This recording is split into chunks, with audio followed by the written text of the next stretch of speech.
मुरली अमृत की धारा है धारा, जो देती दुखों से किनारा। मुरली अमृत की धारा है धारा, जो देती दुखों से किनारा। भूले जीवन में हो जाए शिव बाबा मुरली में समझा। ओम शांति। आज है 24 सितंबर 2021 की साकार मुरली। बाबा के महावाक्य। मीठे बच्चे, तुम यहाँ श्री कृष्ण जैसा प्रिंस बनने की पढ़ाई पढ़ते हो। तुम्हें पढ़ाने वाला स्वयं भगवान है। प्रश्न।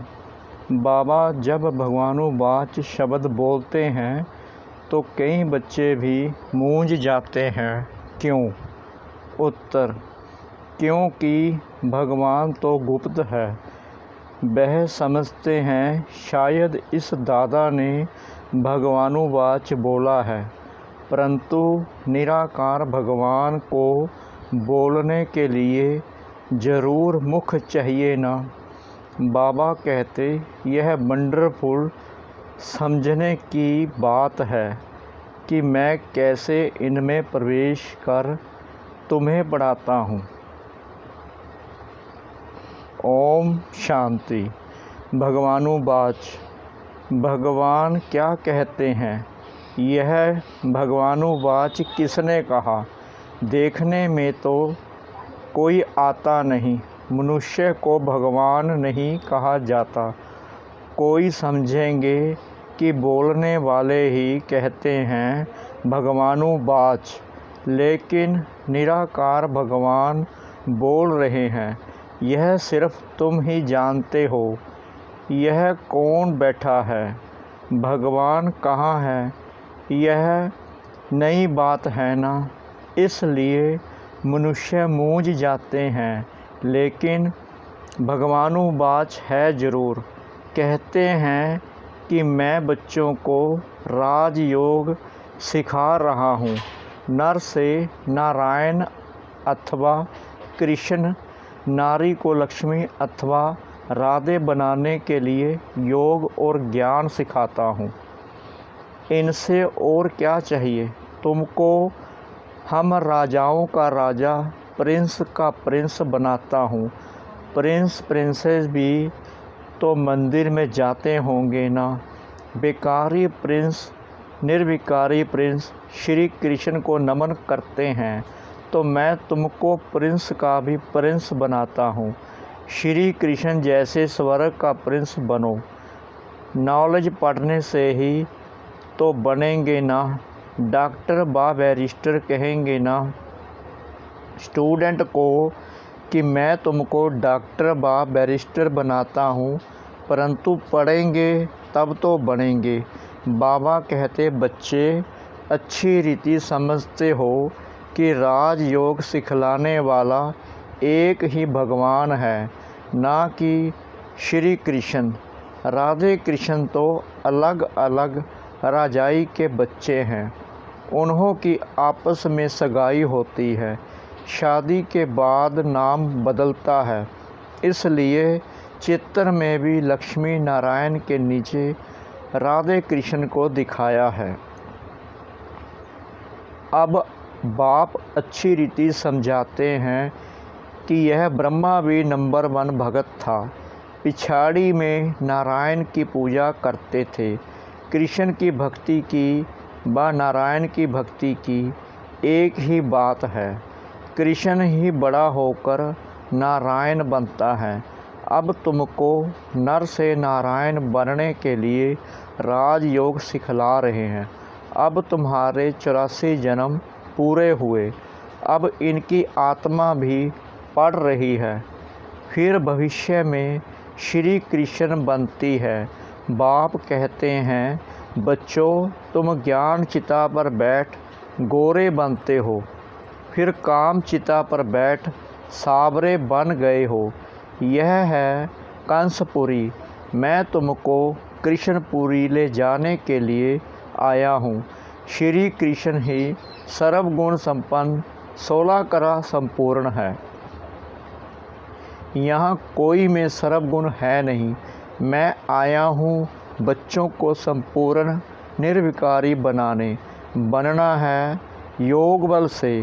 बाहुबल है हिंसक लड़ाई, जो तीर कमान से होती थी फिर बंदूकों तलवारों से हुई, अब तो होती है बम से। खुद कहते हैं हम ऐसे बम बनाते हैं जो घर बैठे सब खत्म हो जाएंगे, फिर मिलिट्री क्या करेगी। बाप कहते हैं मीठे मीठे बच्चों, यह पाठशाला है। मैं तुमको प्रिंस श्री कृष्ण जैसा बनाता हूँ, जो फर्स्ट सतयुग का था।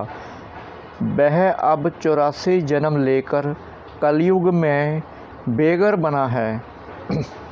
भारत में ही उनका राज्य था, फिर पुनर्जन्म लेना पड़े ना। कृष्ण को भगवान कहते तो भगवान फिर पुनर्जन्म में कैसे आएगा। भगवान तो निराकार है, वह है ही एक रचयिता, बाकी सब है रचना। तब तो कहते हैं कि हम आत्माएं सब भाई भाई हैं। बाप समझाते हैं कि तुम ब्रह्म कुमार कुमारी आपस में भाई बहन ठहरे, तो फिर क्रिमिनल असॉल्ट कैसे हो। तुम वर्षा एक बाप से लेते हो भविष्य के लिए। अगर पवित्र नहीं रहेंगे तो शांति धाम सुख धाम में कैसे जाएंगे। पुकारते भी हैं हम पतित बन गए हैं, पावन बनाने आओ। तो बाप कहते हैं मुझे याद करो, यह तुम्हारा अंतिम जन्म है। तुम सब आत्माएं अब वापस वानप्रस्थ में जा सकती हो, इसलिए वानप्रस्थी हो। ऐसा कोई गुरु रास्ता बता ना सके।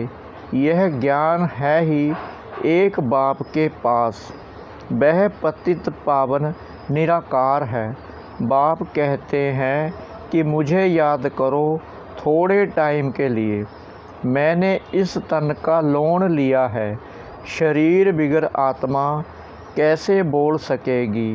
भगवानुवाच है कि मैं बूढ़े साधारण तन में प्रवेश कर तुम बच्चों को पढ़ाता हूँ। मैं गर्भ में नहीं आता हूँ, गर्भ में आने वाले को तो पुनर्जन्म में आना पड़े। मैं एक ही बार आता हूँ, प्रकृति का आधार मुझे ज़रूर चाहिए। मैं इसमें बैठ तुमको पढ़ाता हूँ।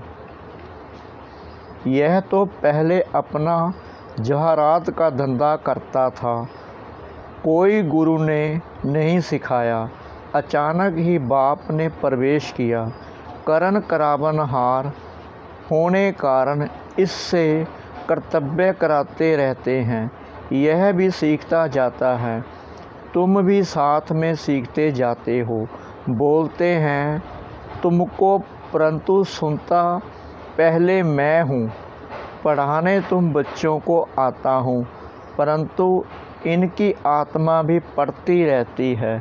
बच्चों को राजयोग सिखलाने आया हूँ, ऐसा कभी कोई पढ़ाते नहीं है। यह है पावन बनने की बात। यह संगम युग है ही पुरुषोत्तम बनने का। पुरुषोत्तम श्री कृष्ण था, स्वयंवर के बाद उनकी डिग्री कुछ कम हो जाती है, इसलिए श्री कृष्ण की महिमा बहुत है। नाम ही है श्री कृष्णपुरी, इनको कहा जाता है कंसपुरी। बाकी कहानी बनाई है कृष्ण और कंस की। बच्चों को समझाया है कि परिपक्व अवस्था होने से भक्ति आपे छूट जाएगी। तुम कभी कोई को ऐसा नहीं कहना कि भक्ति ना करो, उनको ज्ञान देना है। बाप तुमको ज्ञान दे, स्वर्ग का प्रिंस बनाने आए हैं।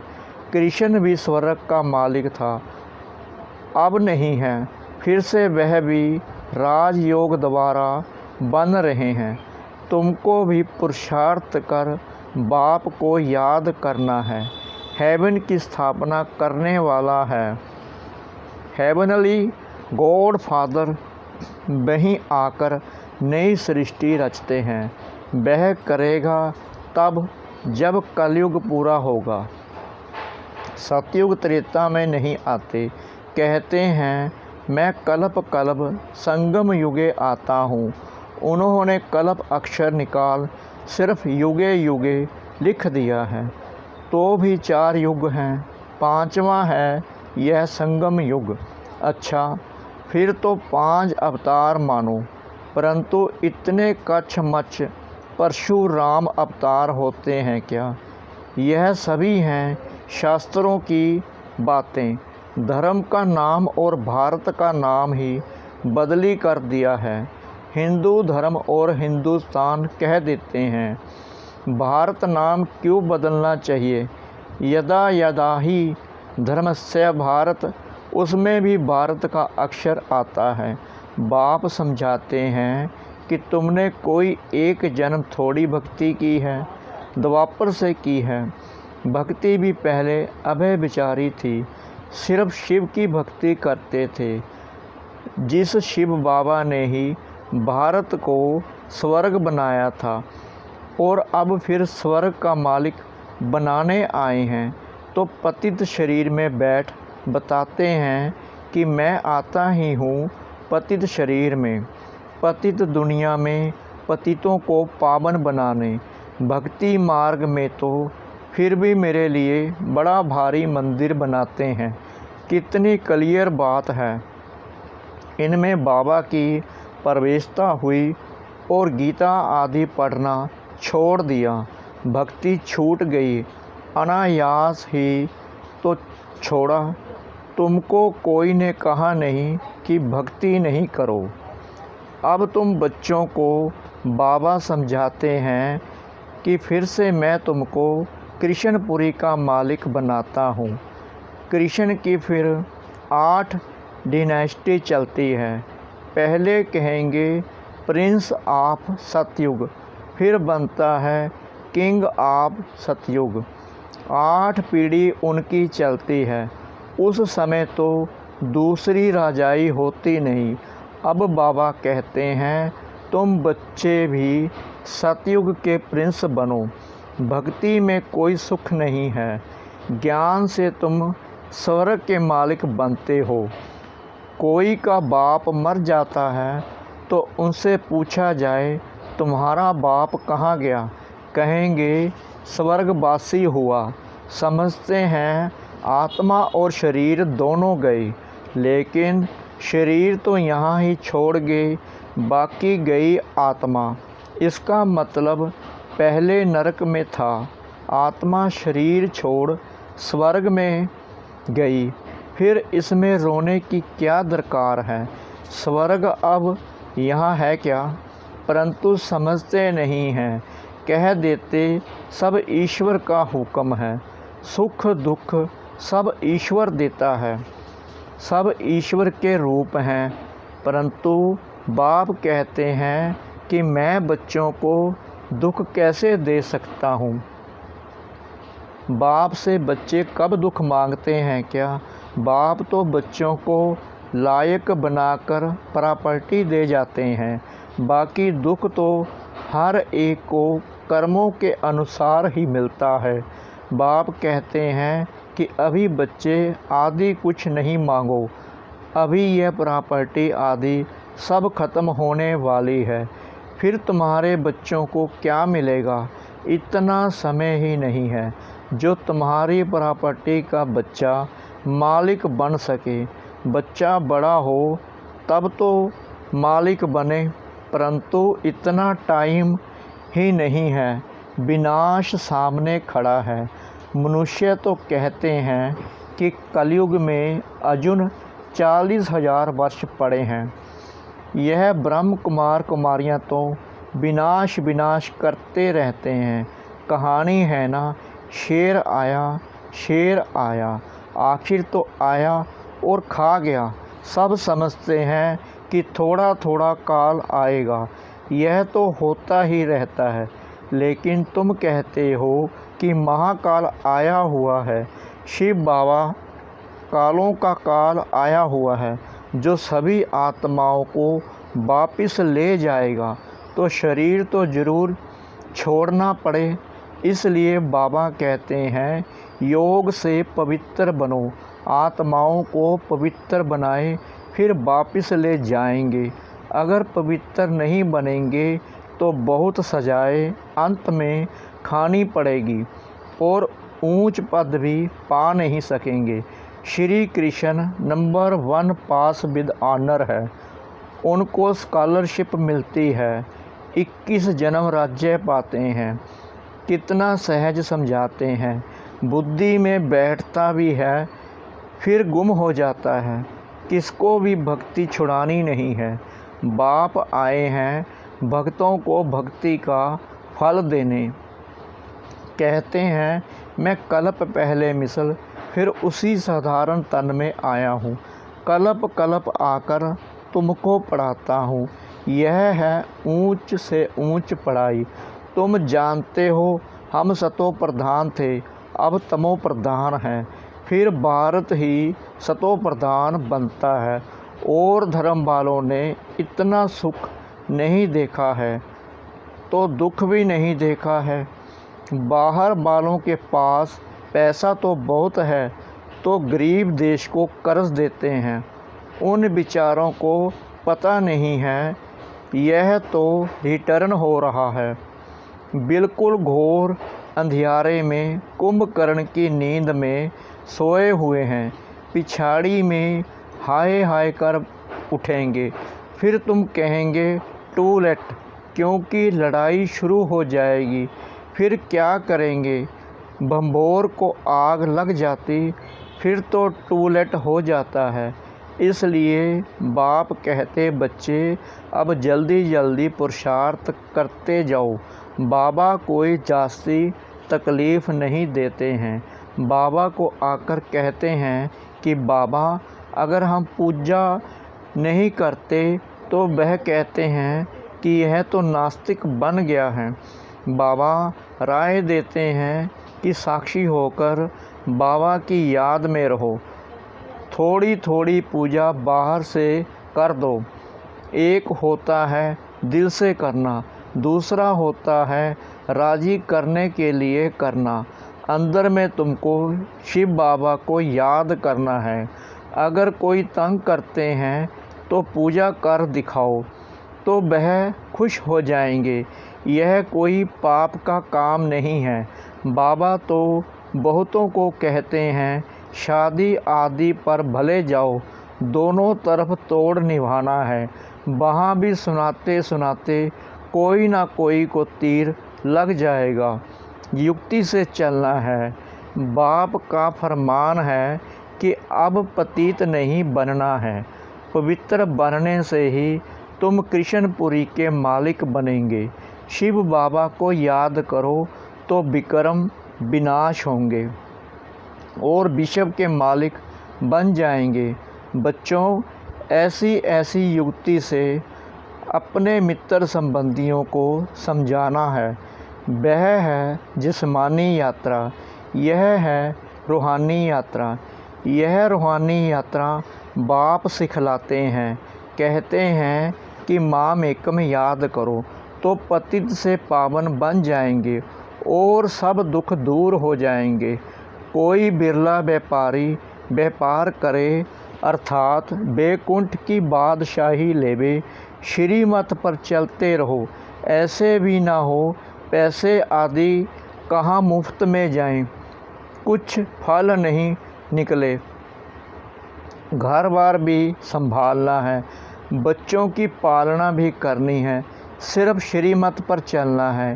राय लेनी है कि बाबा इस हालत में हम क्या करें। बाबा बच्ची कहती है कि हम शादी करें तो बाबा कहते हैं कि शादी करानी ही पड़ेगी क्योंकि उनका हिस्सा है, उनको दे दो। बाप सिर्फ समझाते हैं फिर भी कुछ पूछना हो तो पूछकर श्रीमत पर चलो। बच्चों को बाप की आज्ञा पर चलना है, इसमें ही कल्याण है।